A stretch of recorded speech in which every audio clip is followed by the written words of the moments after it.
உலகெங்கும் இருந்து சிலப்பதிகாரத்தை செவியுறும் அனைத்து தமிழ் உள்ளங்களுக்கும் என் அன்பார்ந்த வணக்கம்.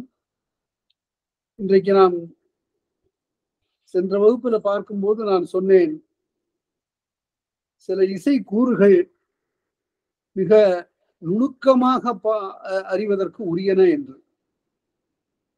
வகுப்பெல்லாம் நடத்தி முடித்த பிறகுதான் தோன்றும், சில செய்திகளை நாம சொல்லாம விட்டுட்டோமே அப்படிங்கிற ஒரு உணர்வு வரும். அது மாதிரி சென்ற வகுப்புல கூட இந்த முகமில் வரி, அந்த என்ன முகமில் வரி ஒருவர் கூட கேட்டிருந்தாரு, என்ன முகமில் வரி அப்படின்னா, தலைவனை நோக்கி கூறியது, அது முகத்தை நோக்கி கூறிய இசைப்பாட்டு. வரின்னு இசைப்பாட்டு. காணல் வரி என்றால் கடற்காணலிலே நிகழ்ந்த வரிப்பாட்டு என்று இசைப்பாட்டு என்று பொருள். ஒரு தலைவனை நோக்கி கூறியது, தலைவியை நோக்கி கூறியது என்று அல்லாமல் பொதுப்பட சுட்டி பேசுவது முகமில் வரி. யாருக்கென்றும் அது டு whomsoever it concerns ஆங்கிலத்துல. அது மாதிரி யாருக்கு பொருந்துகிறதோ அவர்கள் கொள்க என்றவாறு அடையல் குறுக. இந்த பாட்டு இருக்குத, இந்த பாட்டு மாத்திரை முதலா அடிநிலைகாரம் நோக்குதற்காரணம் நோக்கணப்படும் என்று தொல்காப்பியர் சொன்னார். பாட்டை படிக்கும் போது உரைநடை மாதிரி படிக்க கூடாது, அது மாத்திரை முதலாக படிக்கணும். ஒரு உம்முங்கிறதுக்கு எவ்வளவோ பொருள் இருக்கலாம். நான் வந்தேன்ங்கிறதுக்கு நானும் வந்தேன்ங்கிறதுக்கு நிறைய பொருள் இருக்கு. இப்படி நிறைய பொருள் இருக்கு. நானும் வந்தேன்னா நான் கூட வந்தேன் என்றுதானே பொருள் என்றால் அப்படி இல்லை. இப்ப எடுத்துக்காட்டுக்கு சொல்லுகிறேன், நம்முடைய இலக்கியத்துல இல்லாத ஒரு விளக்கம் வேற எங்கும் காண முடியாது. இது பெருமைக்காக சொல்லிக் கொள்ளவில்லை. இது 10,000 ஆண்டுகளாக உருவான ஒரு மொழி மரபு இங்க இருக்கு. அதற்கு தொல்காப்பியமே சான்று. இப்ப அதுல நான் ஒரே ஒரு எடுத்துக்காட்டு காட்டுறேன், நீங்க பாருங்க. வால்மீகி எழுதின ராமாயணத்தில் இல்லாத ஒன்று கம்பராமாயணத்துல இருக்கிறது. என்ன இருக்கிறது? ராமனும் இலக்குவனும் சுக்ரீவனுடைய இடத்திற்கு சென்று விருந்தினராக போகிறார். நான் உங்களுக்கு எல்லா உதவியும் செய்யறேன், சீதையை தேடுவதற்கு எல்லா உதவியும் செய்யறேன் என்று சொல்லி சுக்ரீவன் தன்னுடைய இருப்பிடத்திற்கு அழைத்து சென்று அவர்களுக்கு விருந்து செய்கிறான்.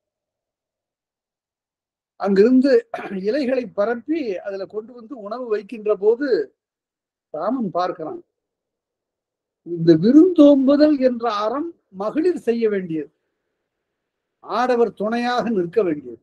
இல்லத்தரசியாகிய மனைவிதான் விருந்தோம்ப வேண்டும். விருந்தோம்பல் அவளுடைய பெரும்படி, அதற்கு அவளே இலக்கியம். அங்கு பார்க்கிறான் சுக்ரீவன் அங்கிருந்து வந்து மற்ற ஆட்கள், அந்த குரங்குகள்லாம் அங்கிருந்து வந்து வானரம் எல்லாம் வந்து விருந்தோம்புகின்றன, பல பண்டங்களையும் கொண்டு வந்து அந்த இலைகளிலே வைக்கின்றன. அப்ப அவன் கேட்கிறான், திருந்து நன்மனைக்கு உரிய பூவையை பிரிந்துளாய் குரோ நீயும் பின்னன்றான். 2 அடியில ரொம்ப இன்றியமையாத ஒரு பகுதி எதுன்னா நீயும் அப்படிங்கிறது தான் ரொம்ப இன்றியமையாது. இதுக்கு என்ன பெரிய பொருள்? திருந்து நன்மனைக்கு உரிய பூவையை, நல்ல மனையிலே இருந்து விருந்தோம்புதலுக்கு உரிய பெண்ணை, மனைவியை நீயும் பிரிந்திருக்கிறாயா? யார்? ராமன் கேட்கிறான். அப்ப என்ன பொருள் என்றால், விருந்து செய்வதற்குரிய மனைவியை நான் இழந்திருக்கிறேன், அதை அவளை ஒருவன் வவ்வி கொண்டு போய் விட்டான், அது போன்ற ஒரு நிலை உனக்கும் இருக்கிறதாங்கிறதெல்லாம் அதுல அடங்கி இருக்கிறது. எங்கப்பா உன் மனைவியை காணும், வாலி கொண்டு போய் விட்டானா அப்படின்னு எல்லாம் கேட்கறது செய்யுள் இல்லை. விருந்து நன்மனைக்கு உரிய பூவையை பிரிந்துளாய்களோ நீயும் பின்னென்றார், நீயும் பிரிந்திருக்கிறாயான்னு கேட்டான். அப்ப நானும் பிரிந்திருக்கிறேன் என்று பொருள். இப்படியெல்லாம் அந்த உம்முங்கிற ஒரு இடைச்சொல்லுக்கு அவ்வளவு பொருள் இருக்கு. அதை இடையல்ல தொல்காப்பியம் விளக்கி சொல்லுகிறது. இந்த பாட்டை பாருங்க. இப்ப அடையல் குறுகே அடையலங்காணல், அதை எப்படி படிக்கணும்? இப்படி நாம் படிக்கிறது போல படிச்சா அதுக்கு சிறப்பு இல்லைன்னு பொருள். அடையல் குறுகே அப்படின்னா இந்த அல்லீரு பாருங்க, அல்லீரு உடன்பாட்டுக்கும் வரும், எதிர்மறைக்கும் வரும். எங்க வருது அது மாதிரி எடுத்துக்காட்டு என்றால் கேட்டால், அருமையா திருவள்ளுவர் ஒரு குறள்ல வச்சார். அத பயனில் சொல் பாராட்டுவானை மகன் எனல். பயனில்லாத சொற்களை பாராட்டுகின்ற ஒருவனை மகன் எனல். மகன் என்று சொல்லாதே, மனிதன் என்று சொல்லாதே, மக்கள் பதடி எனல். மக்கள்ல அவனை ஒரு பதடி என்று சொல். ஆக அந்த அல்லீரு இடம் நோக்கி உடன்பாட்டு பொருளையும் தரும், எதிர்மறை பொருளையும் தரும். அது இந்த மாதிரியான சொல்லாட்சிகளை புலவர்கள் எவ்வாறு கையாளுகிறார் பார்ப்போம்.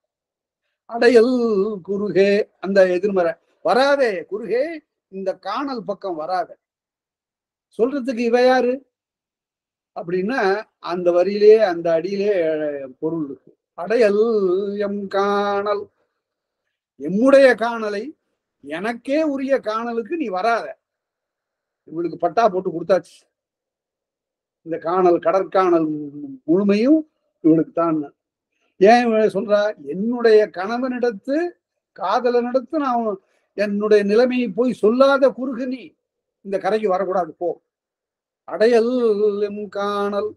எம் காணல், இந்த எம்முங்கிறதுக்கு ஒருத்தி தானே சொல்றா. எம்முன்னு பண்ண வருதா அப்படின்னா அது தன்னை நோக்கி ஒரு செருக்கு. அது இந்த இடம் முழுமையும் எம்முடையது என்று மதிப்பு தோன்று சொல்லுகிறார். அடையல் எம் காணல். அடையல் குறுகே அடையலம் காணல். உடைதிரை நீர் சேர்ப்பற்கு உருநோய் உரையாய். சேர்ப்பனுக்கு உருநோய் உரையாய். அது என்ன உருநோய்? உருநோய்ங்கிறதுக்கு உரு என்பது உரிச்சொல். மிகுதியான என்னுடைய நோய். நோய்னா துன்பம்னு பொருள். என்னுடைய துன்பத்தை நீ உரையாய். போய் சொல்லல. அது நான் பிரிந்திருக்கிறேன், தனிமையில் இருக்கிறேன், வாடி இருக்கிறேன் என்று என்னுடைய தலைவனிடம் சொல்லாத குறுகே என்னுடைய கரைக்கு நீ வராத. அடையல் குறுகே அடையலம் காணல். இது காமமிக்க கழிபடர் கிளவின் தொல்காப்பியர். அதாவது காமம்னா என்ன? காமம்னா ரெண்டு பொருள் இருக்கு. அந்த காமம்ங்கிறது ஒன்று காம வெகுளி மயக்கம் என்று சொல்லுகின்ற இடத்துல அது வேண்டாத விருப்பத்தை குறித்தது. இன்னொன்று காமத்துப்பால் என்று சொல்கிற போது கமம் நிறைந்து இயலும்ங்கிறது தொல்காப்பியர். கமம் என்ற அந்த உரிச்சொல்லுக்கு நிறைவு என்று பொருள். உள்ளம் முழுமையும் நிறைந்திருக்கக்கூடிய ஒரு உணர்ச்சி என்று பொருள். பிற்காலத்துல ஒரு டீகிரடேஷன் வந்துருச்சு அந்த சொல்லுக்கு. இழி பொருட்பேருன்னு சொல்லுவாங்க. உயர்ந்த பொருளை குறித்தது காமத்துப்பால் என்று சொல்லுகிற போது அது உயர்ந்த பொருளை குறித்தது. அதாவது உள்ள முழுவதும் நிறைந்திருக்கிறது. கணவனே நிறைந்திருக்கிறான் அவளுடைய உள்ளத்தில், மனைவியே நிறைந்திருக்கிறாள் இவளுடைய உள்ளத்துல. அப்புறம் அந்த குடும்பத்துக்கு என்ன குறை? அதைத்தான் திருவள்ளுவர் சொன்னார். இந்த மாதிரி நிறைந்திருக்கிற ஒரு கணவனை பற்றி சொல்லுவதற்கு ஒரு சொல்லி அவர் கையாளுகிறார் திருவள்ளுவர். தற்கொண்டான், கொண்டான்னு பொருள். கொண்டான் என்று பொருள். அது என்ன கொண்டான் அப்படின்னா? ஏதோ குண்டான்ங்கிறது மாதிரி இருக்கு அப்படின்னா அந்த கொண்டான் என்பதற்கு என்ன பொருள் என்றால் உள்ள முழுவதும் ஆட்கொண்டான் என்று பொருள். உள்ள முழுவதும் நிரம்பி இருக்கிறான். இந்த பாத்திரம் எவ்வளவு கொள்ளும் அப்படின்னா இது 100 லிட்டர் கொள்ளும் அப்படின்னா அவ்வளவுதான். 101வது லிட்டருக்கு இடம் இல்லை. அது போல ஒருவர் உள்ளத்தில் கொண்டான் என்று சொன்னால் முழுவதும் நிரம்பி இருக்கிறான், நீக்கமர என்று பொருள். அந்த கொண்டான்கிற சொல் கடனும் என்பதற்குரிய மாற்று சொல்லு. அது ஒரு சொல். இது காமமிக்க கழிபடர் கிளவி. கமம் நிறைந்தியலும்ங்கிறது தொல்காப்பு. சரி, அடுத்தது கட்டுரை. ஆங்கணம் பாடிய. ஆங்கணம்ங்கிறதுல ஒரு அன்பர் கேட்டிருந்தாரு, கா போடணுமா நாவே போடலாமா அப்படின்னு. இரண்டும் போடலாம், பிழை இல்லை. ஆனால் ஆங்கணம் என்று சொல்லி எழுதுவதே, ககரம் விட்டு எழுதுவதே சரியான வழக்காக பிற்காலத்தில் கொள்ளப்பட்டது. ஆங்கணம் பாடிய ஆயிழை பின்னரும் காந்தள் மெல்விரல் கைக்கிளை சேர்குரல். கைக்கிளை தானத்துக்கு செல்லுகிறாள் மெல்ல மெல்ல. இப்ப என்ன, மாதவி இந்த இடத்துல ஒரு நுட்பமான ஒரு செய்தியை நான் சொல்லுகிறேன், அனைவரும் நினைவில் வைத்துக் கொள்ளுங்கள். பாடுகிறவள் தான் மாதவியை தவிர சொல்லுகிறவள், அதாவது கூற்றுக்குரியவள் மாதவி இல்லை, தலைவி. ஏனென்றால் இது அகப்பாட்டு. அகப்பாட்டுல தலைவியினுடைய பெயர் வராது. இங்கு ஒரு சங்க இலக்கியத்தை தழுவி பாடுகின்ற அகத்திணை பாட்டு நெறியை இந்த இலக்கியம் உணர்த்து சொல்லுது. ஆங்கணம் பாடி ஆயிழை பின்னரும் பாடுகின்றவள் மாதவி, ஆனால் கூற்றுக்குரியவள் தலைவி. அந்த தலைவிக்கு பெயர் இல்லை, இயற்பெயர் சுட்டுவது மரபில்லை. காந்தள் மெல்விரல் கைக்கிளை சேர்குரல் ஏழாவது தானம் அது. இந்த காலத்துல சரிகம பதனி சான்னு சொல்றாங்களா, அது போல சொன்னா குரல் துத்தம் கைக்கிளை உளி இளறி விளறி தாரம் கைக்கிளை. அந்த கைக்கிளைக்கு மெல்ல கைக்கிளையிலே சேர்ந்த அந்த குரல் தீந்தொடை குரல்னா முதல் இது, முதல் தானம். குரல் என்பது முதல் நிலை. அதுல இருந்து பாடிக்கொண்டே போனவள் கைக்கிளைக்கு போன பிறகு தீந்தொடை செவ்வழி பாலை இசை இசை எழி செவ்வழிப்பாலை என்ற பண்ணை பாடுகிறார்.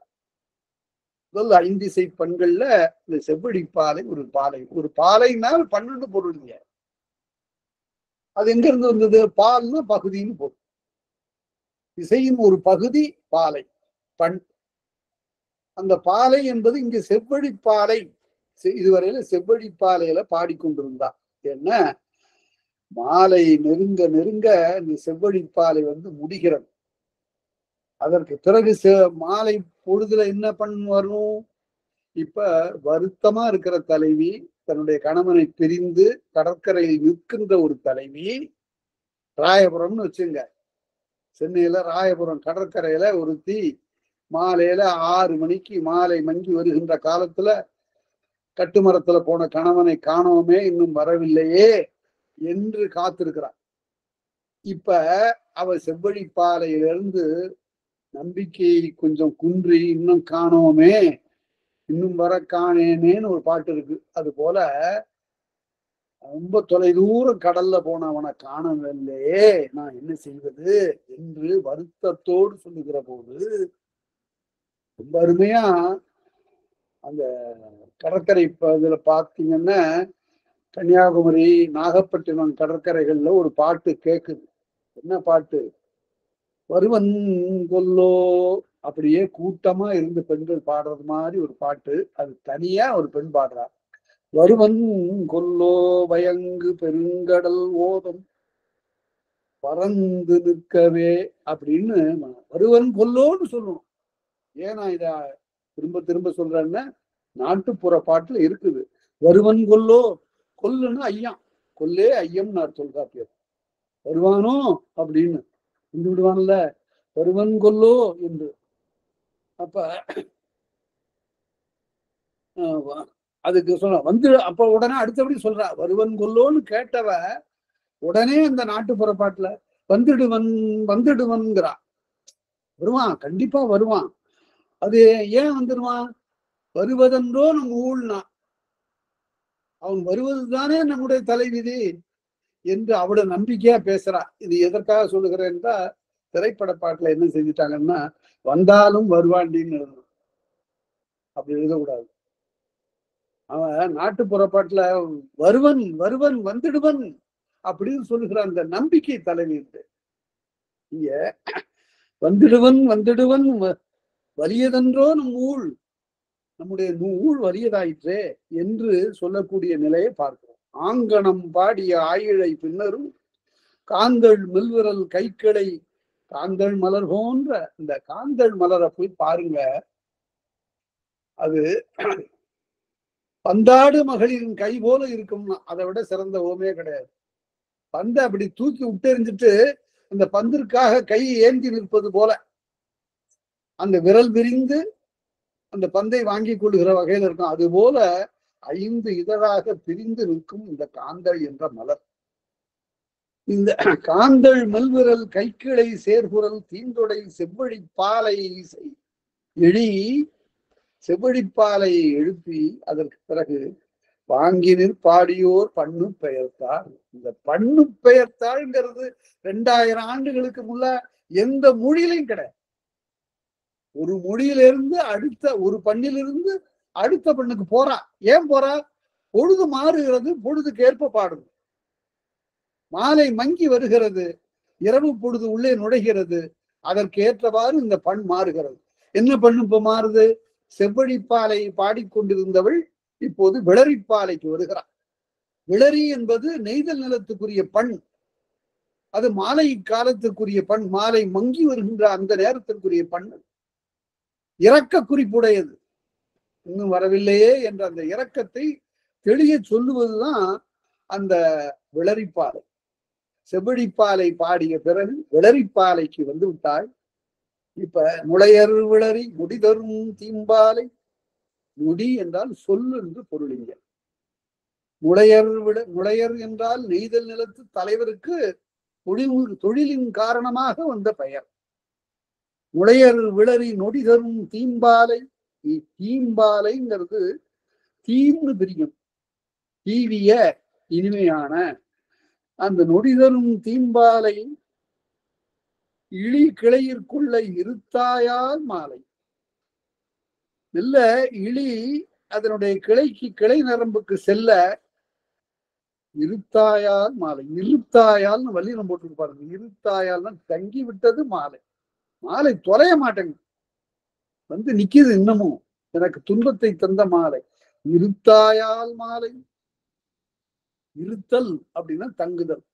தேநீர் கடையில தூளை போட்டுட்டு இருப்பான் அப்படின்னா இருத்தல் என்றால் தங்குமாறு வடிகட்டுதல் பொருள். ஃபில்டரிங். இருத்தாயால் மாலை. மாலை நீ தங்கி இருக்கிறாய். இனி கிளையிற்குள்ள இருத்தாய்மன் நீயேல். நீ இவ்வாறு கிளை நரம்பிலே சென்று கொள்ளுமாறு இன்னும் நீ தங்கி இருப்பாயே. ஆனால் கொலைவல்லாய் என்னாவி. கொலைன்னா உயிரை கொள்ளுவதற்கு இந்த கொலை கொள்ளுதல். கொலைவல்லாய் என் உயிரை கொண்டு விடுவதற்கு நீ வலிமை உடையாய். என்னாவி உள் வாழி மாலை. என்னுடைய உயிரை என் உயிரை கொள்ள வந்த மருட்டுகின்ற மாலையே நீயும் வாழ்வாயா என்று அதற்கு இறங்கி பேசுகிறார். அவ்வாறு விளரிப்பண்ணுக்குரிய மாலை காலம் வந்தது, உயிரை கொள்ளுவதற்குரியது என்று வருந்தி பாடுகிறார். அடுத்து பிரிந்தார் பரிந்துரைத்த பேரருளின் நிழல். அதாவது அவன் ஒரு காலத்துல இந்த கடற்கானல் நின்று கை நீட்டி சத்தியம் செய்தான். எதன் சார்பாக சத்தியம் செய்தான்? எதனை சான்றாக காட்டி சத்தியம் செய்தான், வாய்மொழி உரைத்தான் என்றால் அந்த கடல் நீரை அள்ளி கையில கொடுத்து, இது அதாவது 5 பூதங்களில் ஒன்று சாட்சி இருந்தா போதும். அது பிற்காலத்துல தீயை சாட்சியாக வைத்து முடிவது ஒரு வழக்கமாயிற்று. அந்த காலத்துல கடற்கரை தண்ணீரை எடுத்து இந்த தண்ணீரின் சாட்சியாக சொல்லுகிறேன், சான்றாக சொல்லுகிறேன், உன்னை பிரியேன் என்று பிரிந்தார் பரிந்துரைத்த. ரொம்ப பரிவோடு சொன்னா, இப்ப பிரிந்து போய்விட்டான். அந்த பேரருளின் நீழல், ரொம்ப அருணர்ச்சியோடு சொன்ன அந்த நிழல் இருந்தேங்கி, அதே மரத்தினுடைய நிழல்ல, அந்த புண்ணி மரத்தின் நிழல்ல இருந்து நான் ஏங்கி வாழ்வார் உயிர் புறத்தாய் மாலை. அப்படி வாழக்கூடியவர்களுடைய உயிரின் புறத்தே இருக்கக்கூடிய மாலை பொழுதே நீ உயிர் புறத்தாய், உயிரை கவ்வுகின்ற வகையில வந்து அதற்கு புறத்தே இருக்கிறாய் என்றார்.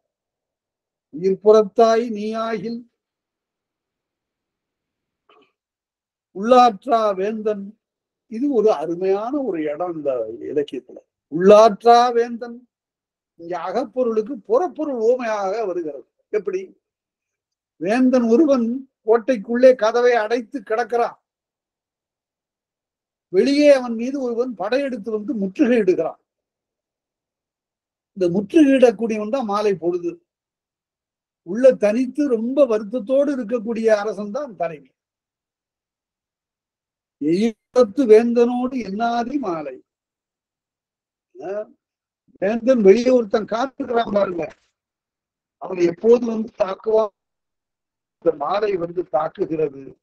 உள்ளே வருத்தத்தோடு இருக்கக்கூடிய வேந்தன் போல வெற்றியான் கரந்தையான், இந்த இருவருக்கும் ஓமையாக சொல்லப்படுகிறது. மாலையே நீ உயிரை சூழ்ந்திருக்கிறாய், உயிரை கவர்வதற்கு முற்றுகையிட்டு இருக்கிறாய்.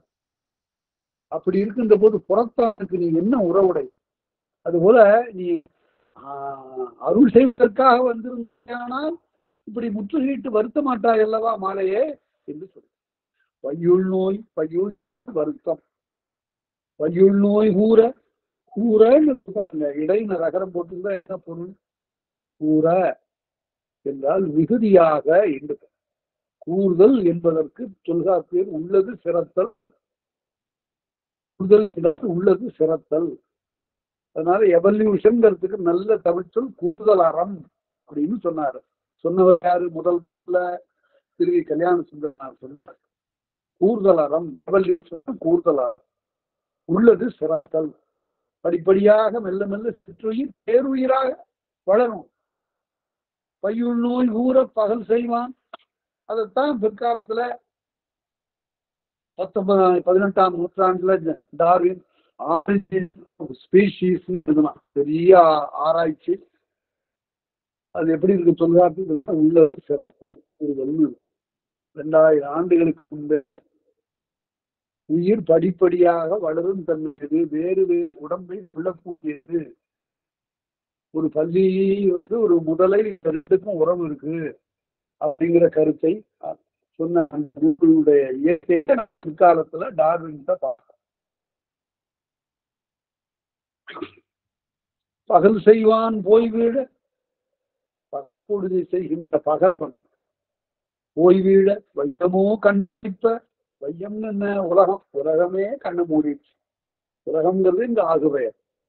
உலகத்தில் இருக்கிற மக்கள் எல்லாம் தூங்கிட்டாங்க. குறுந்தொகையில ஔவையார் சொல்றாங்கல்ல, கூவே இந்த உலகமே தூங்கிடுச்சு, நான் ஒரு மட்டும் விழிச்சிருக்கிறேன், துன்பம் அப்படின்னு சொல்றான்.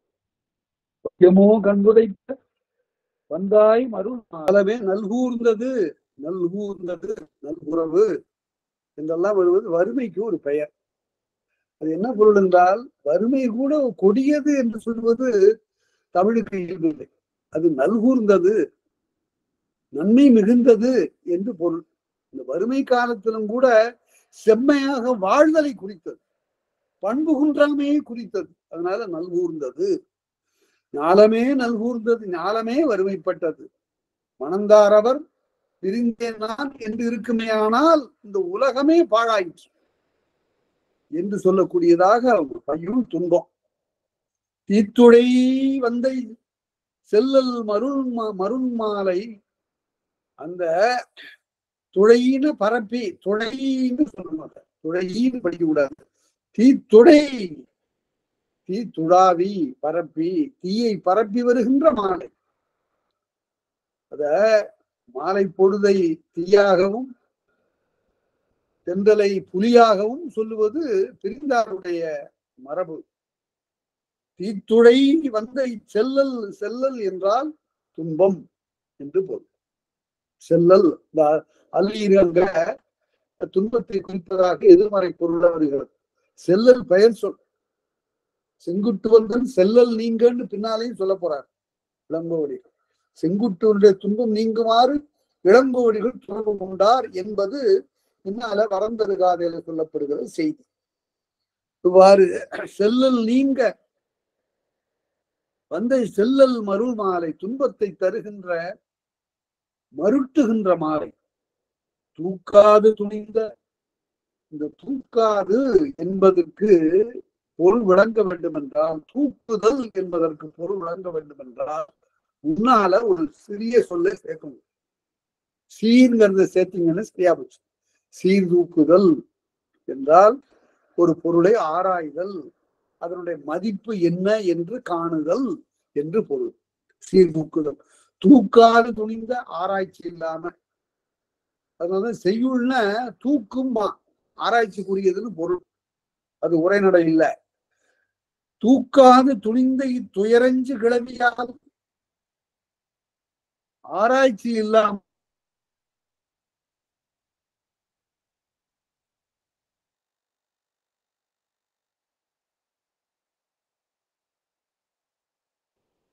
துணிந்த இத்துயரஞ்சு கிளவியால் ஊக்கமிழ் காணலில் பொய்த்தூள் பொறுக்கென்று, அதாவது பொய்யா இந்த சத்தியம்னு நாம சொல்றோம். சத்தியமேவ ஜெயதேங்க.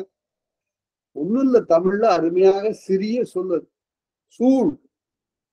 சூளுரைத்தான் என்றால் வாய்மை சொன்னான், வாய்மை மொழி நேர்ந்தான் என்று பொருள். வாய் என்றாலே உண்மை என்று பொருள். பூக்கமிழ் காணலில் பொய்ச்சூள் பொறுக்கென்று, பொறுக்கென்றுன்னு ஒரு சொல் இருக்குது. அது எப்படி என்றால் பொறுக்க என்று, அது தொகுத்தல் விகாரமா பொறுக்கென்று என்று வந்தது. பொறுக்கென்று மாக்கடல் தெய்வ, கடல் தெய்வமே, மாக்கடல் தெய்வ, மிகப்பெரிய கடலாகிய தெய்வமே. இந்த தெய்வம்ங்கிற சொல்லுக்கு நான் சொல்லுகிற பொருள் எல்லாரும் அறிந்து கொள்ளுங்கள். தெய்வம் வேறு, கடவுள் வேறு. தெய்வம் வேறு, கடவுள் வேறு. இந்த நுட்பத்தை உணராம பல இடங்கள்ல நுட்பத்தை உணராவிட்டால் பல இடங்கள்ல இடர்பாடு வரவே செய்யும். எப்படி வரும்? யாதொரு தெய்வம் கொண்டீர் அத்தெய்வமாகி மாதொரு பாகனார்தான் வருவார் என்று சைவ சித்தாந்தம் சொல்லுகிறது. தெய்வம் என்பது உருவத்தை குறித்தது. நாம் வழிபடுவதற்கு கொள்கின்ற உருவத்தை குறித்தது. கடவுள் என்பது எல்லாவற்றையும் கடந்து நிற்கின்ற மெய்யை குறித்தது, மெய்ப்பொருளை குறித்தது. அதனால இந்த ரெண்டு சொற்களையும் அதனுடைய உண்மையான பொருள் அறிந்து கொள்ள வேண்டும். தெய்வம் தொழாள் என்றால் வேறு வகையான உருவத்தை தொழமாட்டாள் என்று பொருள். கடவுளே வணங்க மாட்டான்னு சொல்லிடக்கூடாது. அப்படிதான் பொருள் சொல்லி பல மயக்கங்களை உண்டாக்கி விட்டார். அதனால தெய்வம் தொழாள் என்றால் கணவன் எந்த வடிவத்தை வழிபடுகிறானோ அந்த வடிவத்தை வழிபடுவாள் என்று பொருள். வேறு ஒரு தெய்வத்தை இவள் கற்பித்துக் கொண்டு வழிபட மாட்டாள் என்று பொருள். அதை சிலப்பதிகாரம் தெளிவாக சொல்லுகிறது. தேவந்தி சொல்லுகிற போது, எனக்கு அப்படியெல்லாம் வழிபட்டு பழக்கம் இல்லை. என்னுடைய குலத்திற்குரிய இயல்பு என்னவென்றால் என்னுடைய கணவன் தொடுகின்ற தெய்வமே எனக்கு தெய்வம். அதனால அதுக்கு விளக்கம் பேராசிரியர் ஒரு தொல்காப்பியத்துல தெய்வம் அஞ்சல்ங்கிற அந்த துறைக்கு மெய்ப்பாட்டியல் விளக்கம் எழுதுகிற போது எழுதுகிறார். அங்கு படித்து தெரிந்து கொள்ளலாம். பூக்கமிழ் காணலில் பொய்ச்சூழ் பொறுக்கென்று, பொறுக்க என்று பொறுக்கென்று, மாக்கடல் தெய்வ, தெய்வ விழி, முன்னிலை விழி, மாக்கடல் தெய்வ நின் மலரடி வணங்குது, என்னுடைய பொன்னான அந்த மென்மையான திருவடிகளை நான் வணங்குகிறேன். அடுத்து மாக்கடல் தெய்வ வணங்கு, நின்னை வணங்கு என கேட்டு காணல் வரி யான்பாட, இத கேட்டா போவல் இவளையும் பாடுவதையெல்லாம் கேட்ட பிறகு காணல் வரி யான்பாட, காணல் வரியை யான்பாட தானொன்றின் மேல் மனம் வைத்து, ஓஹோ இப்படியா, நான் அப்படியெல்லாம் பாடலையே, நான் கரிகார் பெருவளத்தான் அல்லவா பாடினேன், நான் காவிரியை அல்லவா பாடினேன். அப்படி இருக்க காணல் வரி யான்பாட தானொன்றின் மேல் மனம் வைத்து, இந்த இடத்துல ஒரு செய்தியை சொல்லுகிறேன், எல்லாரும் நினைவில் வைத்துக் கொள்ளுங்கள். அந்த பொருளே நீங்கள் சிந்தித்து பாருங்கள், சரியாக இருக்கிறதா என்று எண்ணி பாருங்கள். அப்படியே அந்த கோவலன் வேறொருத்தி நினைந்து பாடியிருந்தாலும் மாதவி வேறொருவனை நினைந்து பாடலாமாங்கிற ஒரு வினா. இந்த வினாவுக்கு இளங்கோடிகள் சொல்லாம இல்லை. அங்குதான் ஒரு பெரிய சிறப்பு இருக்கிறது.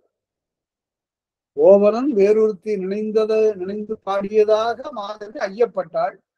உடனே பழிக்கு பழி அப்படின்னு நானும் ஒருத்தனை நினைந்தது போல பாடுகிறேன்னு தலைவியை பாட விட்டாளா? இல்ல. என்ன பொருள் என்றால் நினைந்தது போல பாடினார். அத இளங்கோடிகள் சொல்றார். நினைந்தது போல பாடு தானொன்றில் மேல் மனம் வைத்து மாய பொய் பல கூட்டும் மாயத்தாள் பாடினாள். அதுக்கு எங்க ஆசிரியர் பன்னாராய்ச்சி வித்தர் என்ன பொருள் சொல்லுவாருன்னா, மாய பொய் பல கூட்டும் மாயத்தாள்னு ஒரு அரை பொழுதுக்குள்ளார எத்தனை பண்களை மாற்றி மாற்றி பாடினான். மாயம் விளைக்கின்ற வகையில பண்களை மாற்றி மாற்றி பாடி அந்த பாங்கன் கூற்றா தலைவி கூற்றா எல்லாம் பாடி பாடி இவருடைய உள்ளத்தை காட்டி விட்டாளே என்று சொல்லி காணல் வரி யான்பாட தானொன்றின் மேல் மனம் வைத்து மாயப்பொய் பலகூட்டும் மாயத்தால் பாடினாள் என யாழிசை மேல் வைத்து தன் ஊழ்வினை வந்து உறுத்ததாகலின் யாழிசையிலே ஊழ்வினை உறுத்தியது. இந்த ஊழ்வினை எப்படி வேண்டுமானாலும் வரும். ஒரு காரணம் கற்பித்துக் கொண்டு வரும், அவ்வளவுதான். அது ஊழ் வலியது என்பது தமிழ்நூல் கொள்கை. ஆனால் அது வந்தே தீரும் என்றே எல்லாரும் பேச திருவள்ளுவர் அப்படி பேசல. அந்த ஊழ்வினையை ஆழ்வினை மாற்றம் என்று பேசலாம். அது மாபெரும் ஒரு புரட்சி குரல். இது விதிப்பா, இதுக்கு வேற வழியே இல்லை அப்படின்னு சொல்லி மடிந்து விடக் கூடாது என்று கருதிய மாபெரும் புலவன் வள்ளுவன் என்ன சொன்னார் என்றால், அது ஊழையும் உட்பக்கம் காண்பர், ஊழையும் தூக்கி எறிந்து விட்டு வென்று விடக்கூடிய ஆள் இருக்கிறான் உலகத்துல. அது தாழாத வினை உயற்றக்கூடியவனுக்கு இந்த ஊழ் எம்மாத்திரம், அவனை என்ன செய்துவிடும் என்று பேசக்கூடிய அந்த பேராண்மையினை வள்ளுவர் நமக்கு அளித்திருக்கிறார். இப்ப நான் அதுக்கு நேர் மாறா ஒரு செய்தி சொல்றேன். மதுரை புறங்காட்டுல ஒரு பார்ப்பனன் ஒருவன் தன்னுடைய மனைவியை அழைத்துக் கொண்டு மாமன் வீட்டுக்கு போனான். வழியில காடு. அந்த காட்டுல ஒரு பெரிய ஆலமரம். இந்த ஆலமரத்தினுடைய நிழல்ல அவளை கொண்டு வந்து உட்கார வைத்து விட்டு அவளுடைய நீர் வேட்கைக்காக தண்ணீர் கொண்டு வர சொல்லுகிறான். அப்ப என்ன ஆயிற்று என்றால், ஒரு வேடன் எங்கிருந்தோ தன்னுடைய கெடுதியை தேடிக்கொண்டு வருகிறான். கெடுதி என்பது குறிஞ்சிப்பாட்டுல வருகிற சொல்லு. கெடுதி என்றால் அவனுடைய முயற்சியிலிருந்து தப்பி போய்விட்ட ஒரு விலங்கு அல்லது பறவை. அதை தேடிக்கொண்டு வருகிறான். அது எங்க போச்சு பார்ப்போம், என்னுடைய அம்புக்கு அது தப்பிடுமா என்று கேட்டு அந்த ஆலமரத்தினுடைய இன்னொரு பக்கத்துல அந்த நிழல்ல அவன் நிக்கிறான். அப்ப என்ன ஆயிற்று என்றால், எப்போதோ யாரோ ஒருவன் எய்த அம்பு அந்த ஆலமரத்தினுடைய மேல் கிளையில தங்கியிருக்கு. காற்று வேகமாக வீச அந்த வேகமான வீச்சினாலே மேலே தங்கியிருந்த அம்பு காற்றினாலே அலைக்கப்பட்டு நேராக பார்ப்பனியுடைய வயிற்றிலே குத்தியது. அவருடைய உயிர் நீங்கிவிட்டது. இப்ப பார்ப்பான் தண்ணீர் கொண்டு பார்க்கிறான், மனைவி இறந்து கிடக்கிறான். யார் கொன்றா என்று சொல்லி மரத்தை சுற்றி பார்க்கிற போது இன்னொரு பக்கத்துல வேடன அப்பாவியா நிற்கிறான். அவன் எய்யவில்லை இந்த அம்ப. மரத்துல எப்பொழுதோ தங்கியிருந்த அம்பு, எவனோ விட்ட அம்பு தங்கியிருந்து காற்று அலைக்க அது இவருடைய உயிரை குடித்து விட்ட. ஏய், நீதானே இந்த அம்பை எய்தா என்று இல்ல நான் இல்ல என்று சொல்லுகிறான். உடனே பார்ப்பனை தூக்கி கொண்டு இவனையும் கையாலை பற்றி இழுத்து கொண்டு போய் அரசனுடைய அவையில நிறுத்துறான். இவனுடைய அம்பு என்னுடைய மனைவியை கொண்டு விட்டது, இதற்கு தீர்ப்பு வேண்டும் என்று கேட்க. அப்படி கேட்கிற நிலையில அந்த வேடனை பல வகையாக உறுத்தும் கூட பயனில்லை. அவன் திரும்ப திரும்ப அதே சொல்லுகிறான், நான் கொல்லவில்லை என்று. அப்படி சொன்ன பிறகு அமைச்சரோடு கூடி எண்ணி பார்க்கிறான், இது என்னவாக இருக்கும். அவனும் பொய் சொல்லுவதாக தெரியவில்லை, ஆனால் உயிர் போயிருக்கிறது, அம்பு உயிரை குடித்திருக்கிறது, என்ன செய்வது என்று கலங்கிய வேந்தன் பாண்டியன் அன்று இரவு உறங்க போக உறக்கத்தில் இறைவன் சோமசுந்தர பெருமான், நாளைக்கு இந்த ஊர்ல மேலை தெருவுல ஒரு திருமணம் நடக்கிறது, அங்கு வா, இந்த வழக்கிற்கு தீர்ப்பு நாம் சொல்வோம் என்று சொல்லுவதாக திருவிளையாடல் புராணம் பேசுகிறது. மறுநாள் அங்கிருந்து வேந்தன் மாறு வேடத்துல போய் மன வீட்டுல கலந்து கொள்ள அங்கு காலதூதர் 2 பேர் பேசிக் கொள்கிறார்கள். இந்த பேச்சு இவனுடைய காதல விடுது. காலதூதன் சொல்லுகிறான், இந்த மாப்பிள்ளையினுடைய உயிரை நாம இன்றைக்கு கொண்டு போக வேண்டும் என்று நமக்கு ஆணை. அவன் நல்லாதானே இருக்கிறான், அவனை எப்படி கொண்டு போவது, இதற்கு ஒரு காரணம் வேண்டுமே, இதற்கு ஒரு கருவி வேண்டுமே, என்ன செய்வது என்று கேட்க இன்னொரு காலதூதன் சொல்லுகிறான். காலதூதன் மற்றொருவன் என்ன சொல்லுகிறான் என்றால், அதெல்லாம் ஒன்றும் கடினம் இல்ல. அன்றைக்கு நீ காட்டுல என்றைக்கோ மரத்துல தைத்திருந்த அம்பை காற்றாலே அலைத்து வீழ்த்தி அவருடைய உயிரை குடிக்க செய்தாய் அல்லவா? அது போல இன்றைக்கு அந்த கொல்லையில இருக்குது பார் முரட்டு பசுமாடு கயிற்றால கட்டப்பட்டு அதை அவிழ்த்து விடு. அது அங்கிருந்து இந்த மாப்பிளையை குத்தி கொண்டு விடும்னா அதே போல நடந்தது. இதை பார்த்து கொண்டிருந்தான் வேந்தன். ஆகா, வேடன் பிழையற்றவன் என்று உணர்ந்தான். விதி இவ்வாறு செய்தது. இந்த மாதிரி கதைகள் நிறைய இருக்கு.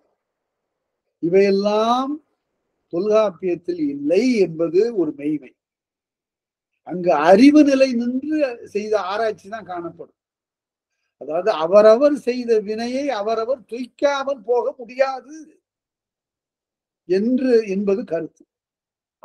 அதை வலியுறுத்துவதற்காகத்தான் அதை தொல்காப்பியர் சொன்னார். அப்படி வருகின்ற அந்த தீமையை கூட புறங்காண முடியும் என்று ஒரு புரட்சி குரல் கொடுத்தார் வள்ளுவர்.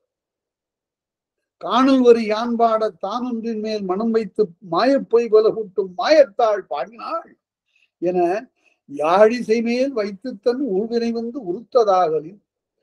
எல்லா இடங்கள்லையும் மாணவர்கள் படை செய்கிறார்கள். உறுத்ததுங்கிறதுக்கு ஊழ்வினை உறுத்து ஊட்டுங்கிறதுக்கு இடையின ரூ போடணும். உறுத்து உருவம் பெற்று ஊழ்வினை உறுத்து ஒரு காரணத்தை கொண்டு அது நிகழ்விக்கும். உவவுற்ற உவவுற்ற முகத்தாளை. அது என்ன உவவுற்ற முகத்தாளை? நான் பல சமயங்களில் இந்த சொல்லை நான் விளக்கி இருக்கிறேன். உவா என்றால் முழு நிலா நாளையும் குறிக்கும், காரிருள் படிந்த நிலா இல்லாத நாளையும் குறிக்கும். அது ஏன் அதுக்கு உவான்னு பேரு? அந்த நாள் உவப்புக்கு உரிய நாள். கணவன் மனைவி இருவரும் சேர்ந்து உபத்திற்குரிய நாள் உவா நாள். அமாவாசை பௌர்ணமி, மாதம் இருமுறை மாதரை புணர்தல். அதனால உவா என்றால் நிறை நாள், ஒளி நிறைந்த நாள், இருள் நிறைந்த நாள். அதனால்தான் அத வெள்ளுவா காருவான்னு சொன்னான். வெள்ளுவா என்பது பௌர்ணமி என்பதற்கு தமிழ், காருவா என்பது அமாவாசை என்பதற்கு தமிழ். உவவுற்ற திங்கள் முகத்தாளை உவானாள் திங்கள் போல, பௌர்ணமி நிலவு போல உவானாள் திங்களை போன்ற அவ்வளவு பொலிவுடைய திங்கள் முகத்தாளை கவவு கை நெகிழ்ந்தன நாள். கவவு என்றால் கவ்வுதல், ஒன்றுக்கொன்று கவ்விக்கொண்ட கைகள், இணைந்த கைகள், பிணைந்த கைகள். கைகள் நெகிழ்ந்தன, கைகள் பிரிந்தன. கையை விட்டு விட்டு பொழுது கழிந்ததாகவும் எழுதும் என்று உடனடாது பொழுது போயிடுச்சு நாம போமா என்று சொல்லவில்லை அவன். இதுகாரும் அப்படி சொல்லுவது வழக்கம். இன்று அவன் சொல்லாது எழுந்து என்று உடனியட ஏவலாளர் உடன் சூழ்தர உடனே மாதவியை கை நெகிழ்த்து தன்னுடைய ஏவலர்கள் சூழ கோவலன்தான் போன பின்னர் கோவலன் புறப்பட்டு போய்விட்டான். தாதவிழு மலர்ச்சோலை ஓதை ஆயத்து ஒலிகவித்து கையற்ற நெஞ்சனளாய் வையத்தின் உள்புக்கு. இந்த போன வகுப்புலயே நான் சொன்னேன். அப்போது உள்ளத்தை வருத்துகின்ற நிலையில வருகின்ற போதும் ஒரு வண்டிக்குள்ளதான் வந்தா. அப்ப இந்த வண்டியில யார் போறாங்கிறது எல்லாருக்கும் தெரிஞ்சது. வீட்டில இருந்து வருகிற போது, கடற்கரைக்கு வருகிற போது வண்டியில அவள் பலர் காணுமாறு வந்தாள். வையம் என்றால் வண்டி. அந்த வண்டியில அவள் வருகிற போது எல்லாரும் காணத்தான் வந்தா. இப்ப வையத்தின் உள்புக்கு. இப்ப தன்னுடைய காதலன் இல்லாமல் அவள் தனியே போகிறாள் என்பதனால அதற்காக வருந்தி மற்றவர்கள் கண்ணிலே படாமல் வையத்தின் உள்புக்கு, வண்டியின் உள்ளே இருந்து இந்த ஒவ்வொரு சொல்லியும் அவர் எப்படி கையாளுகிறார்னு பாருங்க. கையற்ற நெஞ்சனளாய் வையத்தின் உள்புக்கு காதலன் உடனன்றியே, தன்னுடைய காதலன் இல்லாமலே மாதவி தன் மனைவுக்காள். மாதவி தன்னுடைய இல்லத்தை சேர்ந்தாள்.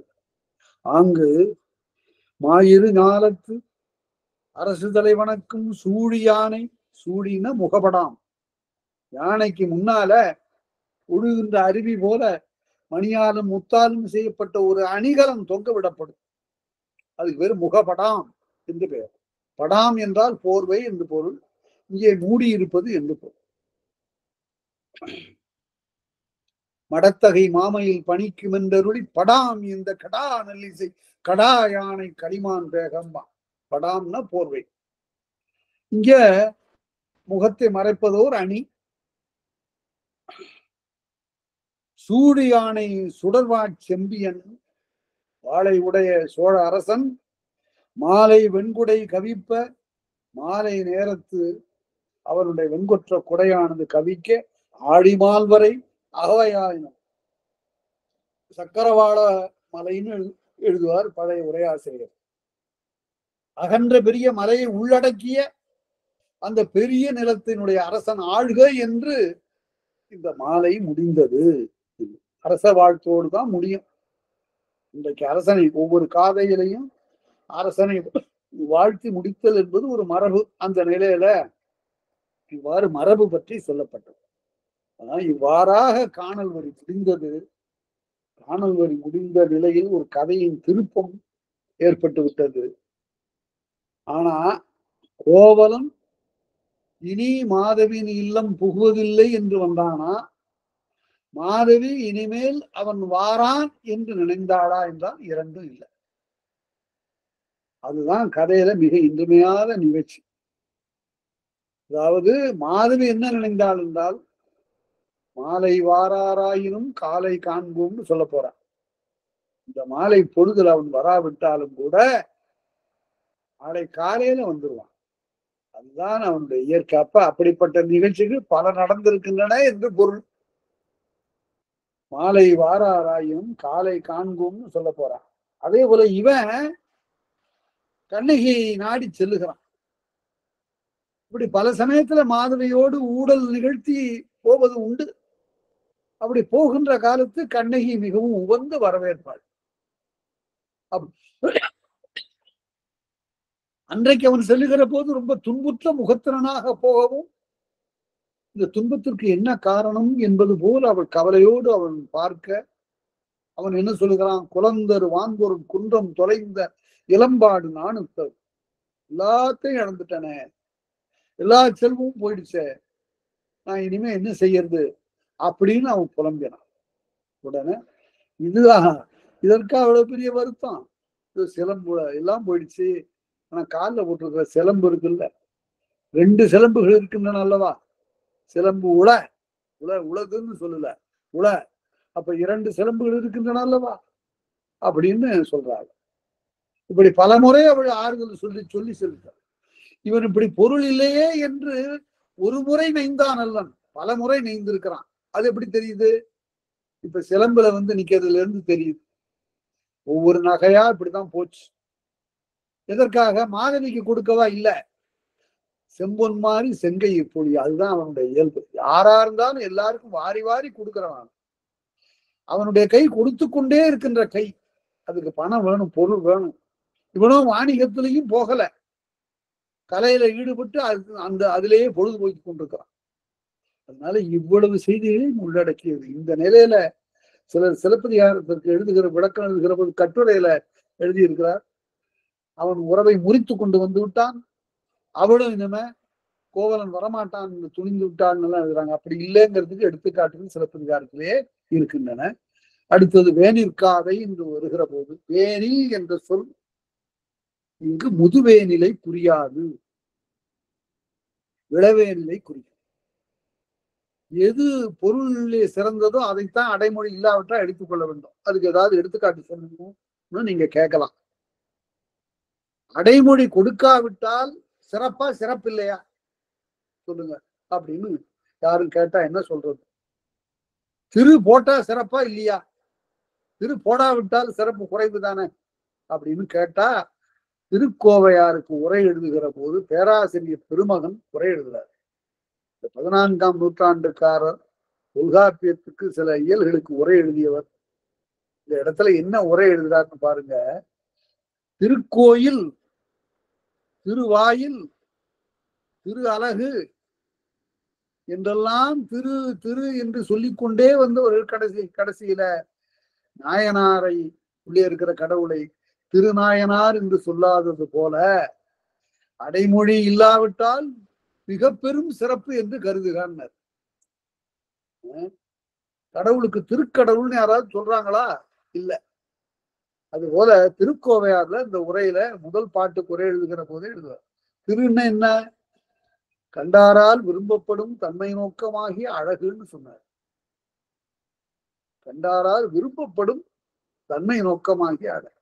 அந்த திரு போட்டாதான் சிறப்புன்னு இல்லை, போடாட்டா ரொம்ப சிறப்பு அப்படின்னு சொல்றாரு. அது போல வேனில் என்று சொன்னாலே அது இளவேனிலை குறிக்கிறது.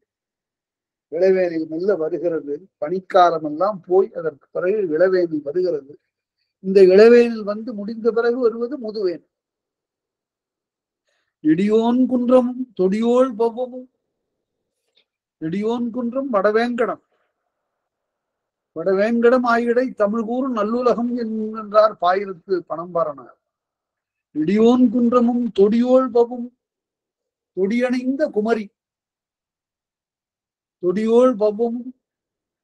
இதெல்லாம் நிறைய புராணங்கள் இருக்கு, கொஞ்சம் நஞ்சமா இல்ல. அது யாரு? அது கன்னியாகுமரி. ஏன் அவள் குமரி? அவள் மனம் செய்யாமல் இருக்கிறாள். மனம் செய்யாதவளுக்கு குமரி என்று பெயர். அது குமாரி இல்ல, குமரியிலிருந்து அது மாற்றி கொள்ளப்பட்டது குமாரி என்ற வட சொல். குமரி என்பது குமரன் என்பவையெல்லாம் தமிழ் சொற்கள். கும் என்றால் திரட்சி என்று பொருள், குமரி என்றால் திரண்டவள் என்று பொருள். குமரன் என்றால் உறுப்பு நலன் திரண்டவன் என்று பொருள். கும்மிருட்டு, கும் என்பதிலிருந்து வந்தது. கும்மிருட்டு என்றால் திரண்ட இருட்டு என்று பொருள். கும்மி அடித்தான் என்றால் கைகளை திரட்டி அடித்தான் என்று பொருள். அவ்வாறு நெடியோன் குன்றமும் தொடியோள் பவமும், கை வளை அணிந்த குமரியும், அவள் இருக்கக்கூடிய பவமும், பவம் கடல், பவமும் தமிழ் வரம்பருத்த தன்புணல் நன்னாட்டு. அது என்ன தமிழ்? இங்க இது நாட்டை குறித்தது. தமிழ்நாட்டை வரம்பருத்த தன்புணல் நன்னாடு. இது ஏன் புனல் நன்னாடுன்னு சொன்ன? 3 பக்கம் கடல் சூழ்ந்த நாடு. மாட மதுரையும், அந்த காலத்துல மதுரை பெருநகர், மாடகூடங்கள் பொருந்திய மலிந்த நகரம். பீடார் உறந்தையும், பீடு என்றால் பெருமை. பீடென்று, பீடென்றுன்னு சொல்ல போறா கண்ணைக்கு பின்னால. பீடு பெருமை. பீடார் உறந்தையும், உறந்தை என்பது மறுமொழி. உறையூர் என்பது உறந்தை என்றாயிற்று. தஞ்சாவூர் என்பது தஞ்சை என்றானான் போல. தஞ்சைக்கு பெயர் காரணம் கேட்கிறாங்க. தஞ்சைங்கிறது அது தன் செய் என்பது தஞ்சைன்னு ஆயிடுச்சு. அதுல தன் செய் என்பது தஞ்சை என்று ஆனது போலவே நன்செய் என்பது நஞ்சை என்றாயிற்று. அவ்வாறு மாட மதுரையும் பீடாறு உறந்தையும், அதாவது சோழ நாட்டிற்கு தலைநகரம் உறந்தை, வணிக பெருநகரம், துறைமுகம் காவிரிப்பட்டினம். புகார் தலைநகராகவும் இருந்தது, துறைமுகமாகவும் இருந்தது. உறந்தை ஒரு தலைநகரம். எப்பொழுதுமே அரசர்கள் மூவருமே 2 தலைநகரை வைத்துக் கொள்வார்கள். ஒன்று எல்லையில இருக்கும், இன்னொன்று உள்ளார இருக்கும். பாதுகாப்புக்காக வாறு வைத்துக் கொள்வது. உறந்தை என்பது எல்லையில இருந்த தலைநகரம். மாட மதுரையும் பீடாறு உறந்தையும், கலிகெழு வஞ்சியும், ஆரவாரம் மிக்க கலி, ஆரவாரம். கலிகெழு வஞ்சியும், கெழு என்றால் மிகுதியான என்று பொருள். அன்பு கெழுமிய, அப்படி அன்பு மிகுதியான என்று பொருள். கலிகெழு வஞ்சியும், ஒலிபுணர் புகாரும். புகாருக்கு பெரிய சிறப்பு இருந்தால் அங்க கடலின் ஓதை, உழவர் ஓதை, மத ஓதை என்பது போல கடலின் ஓதை இடையராது கேட்கின்ற புகார். புகார் என்பதற்கு முன்பே விளக்கம் பார்த்தோம். புகார் என்பதற்கு என்ன சொல்லுகிறார் என்றால், பதிபெயர்ந்து அறியாத ஒரு மக்களை உடையது. அதாவது பஞ்சம், பசி, பட்டினி என்று இந்த நாட்டு மக்கள் வேறு நாடு சென்று புகார் அப்படிங்கிறதுனால புகார்னு பேர் இருந்தது என்று பதிபெயர்ந்து போகாத நகரம். ஆனா இயற்கையில அதுக்கு என்ன பொருள் என்றால் முகத்துவாரம் என்று பொருள். அதாவது காவிரி புகும் இடம் அது, அதனால அதுக்கு புகார் என்று பெயர். வேறு இன்னொன்று சொன்னார்கள், இந்நகரத்து மகளிர், இந்த புகார் நாட்டு மகளிர் இருக்கிறார்களே, அவர் பிறர் நெஞ்சு புகார், பிறருடைய நெஞ்சின் புகார். அதுவும் அந்த மாதிரி ஒரு செய்தியும் மணிமேகலையில இடம்பெறுகிறது. மணிமேகலை ஒரு சிறந்த நூல், அதற்கு வேறு பல சிறப்புகள்லாம் உள்ளன. அவற்றையெல்லாம் பின்னால நாம அவ்வப்போது இந்த சிலப்பதிகாரம் சொல்லும் போதே இடையில நான் சொல்லுவேன். கலிகடு வஞ்சியும் ஒலிபுணர் புகாரும் அரசு வீற்றிருந்த உரைசால் சிறப்பின். அது என்ன அரசு வீற்றிருந்த? மாறன் அரசு வீற்றிருக்கிறான். இந்த நாடுகள் மூன்றிலும் மாறன் இடையினம் போட்டிருக்கு பாருங்க. மாறன்னா மன்மதன், வல்லினம் போட்டா பாண்டியன். மாறன் அரசு வீற்றிருந்த உரைசால் சிறப்பின் மன்னன் மாறன். இந்த மாறன் இருக்கிறான, மன்னன் என்பதற்கும் வேந்தன் என்பதற்கும் பொருள் வேறுபாடு உண்டு என்பதை நான் முன்பே சொல்லியிருக்கிறேன்.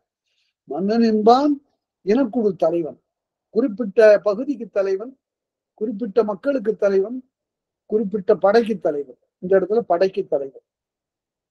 வேந்தன் என்பவன் அடையாள பூமாலை வேய்ந்த பேரரசன் என்று பொருள்.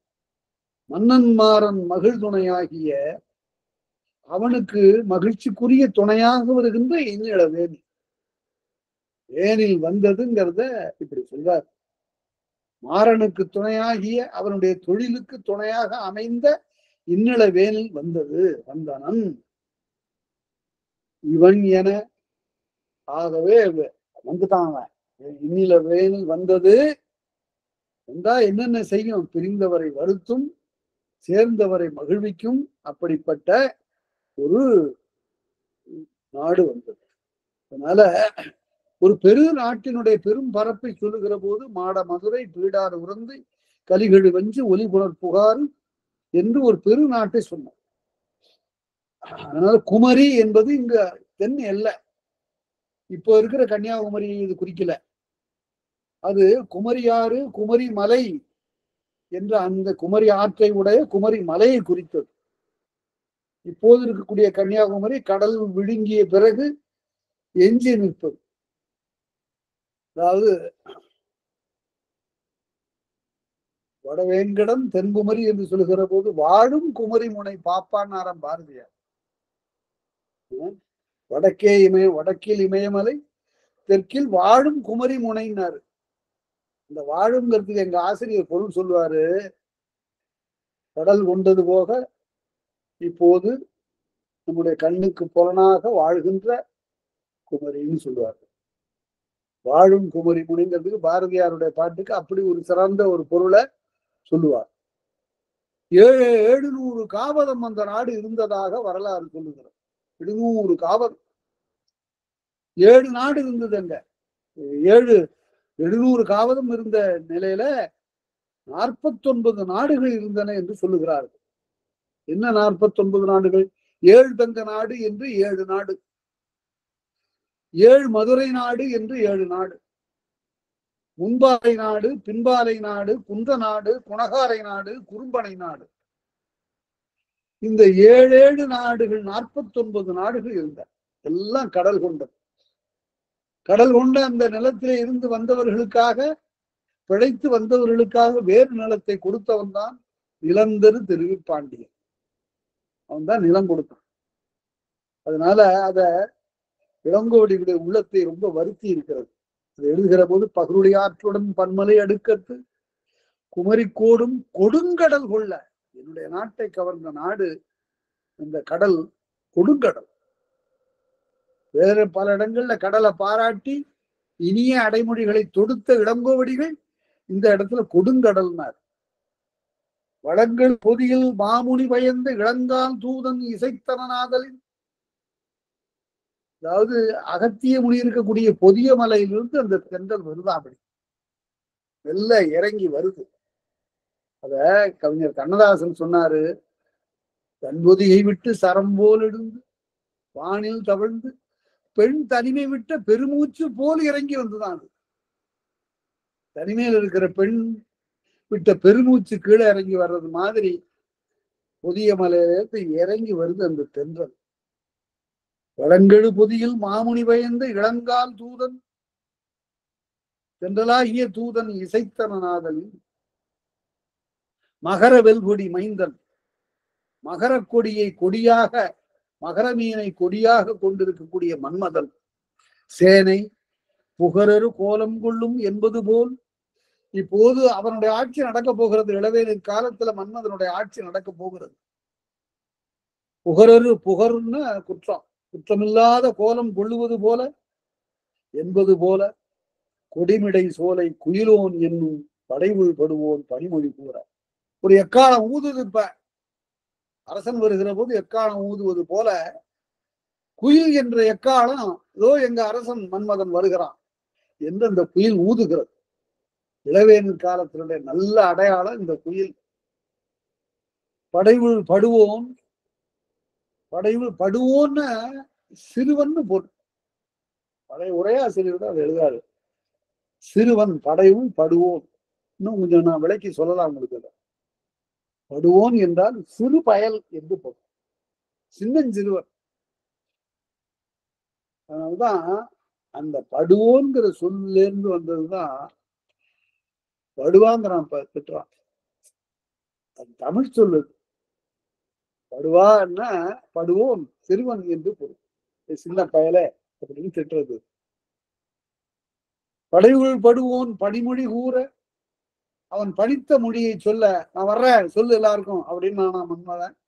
அதை குயில் பறவை அங்கிருந்து வந்து எல்லாருக்கும் சொல்லுவான்.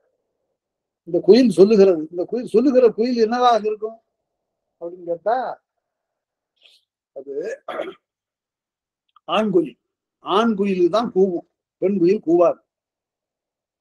இதை எனக்கு அமிர்தி காட்டுல வேட்டையாடுகிற ஒரு வேடர் சொன்னார்.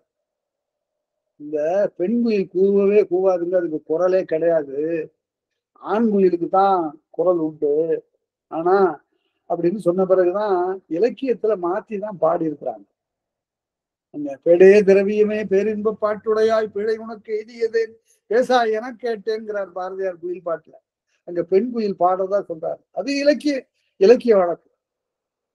இளவேனில் ஆகிய தூதன் குயிலோனுக்கு இசைத்தான், குயிலோன் இப்போது உலகத்திற்கு தெரிவித்தான் என்ற அரசன் வருகிறான்.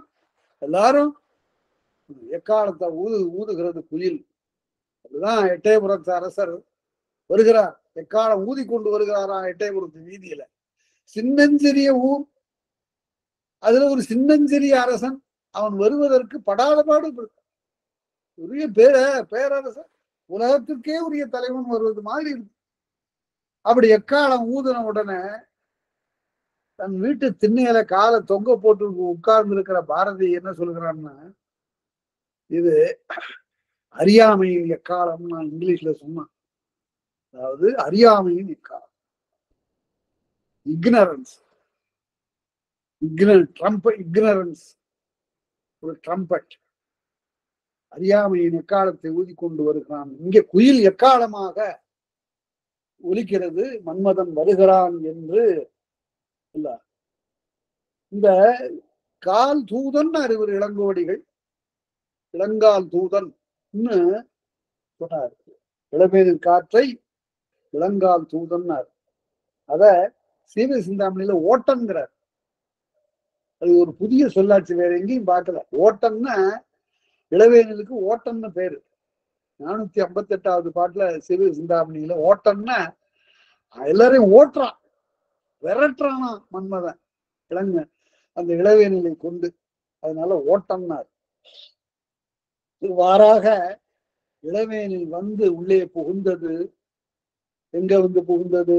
புகாரில் வந்து புகுந்தது. புகாரில் மாதவியுடைய இல்லம் வந்து புகுந்தது. இப்ப மாதவி என்ன செய்கிறாள் என்பதை பார்க்க வேண்டும். வருகின்ற வகுப்பில் அதுவரை பார்க்கலாம். இதுவரை கேட்ட அனைவருக்கும் என்னுடைய நன்றியை தெரிவித்துக் கொள்கிறேன். நன்றி, வணக்கம்.